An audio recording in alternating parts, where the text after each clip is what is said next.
আজকে বানাবো ফুলকপির পকোড়া। বেসন, চালের গুঁড়ো,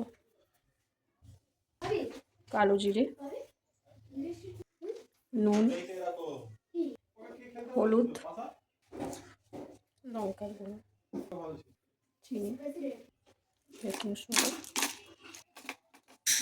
অল্প করে চাট মশলা। ফুলকপিগুলোকে একদম ছোট ছোট করে টুকরো করে নিয়েছি, দেখুন দিয়ে দেবো। এবার ভালো করে মেখে নেব।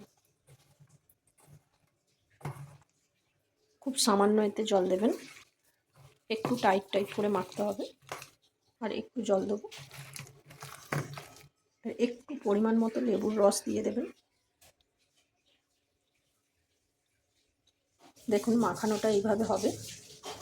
এই যে খুব টাইটও নয়, আবার খুব জল জলেও নয়।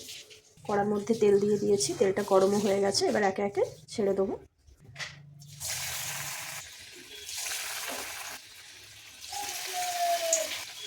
একদম মুচমুচে আর খাস্তা হবে।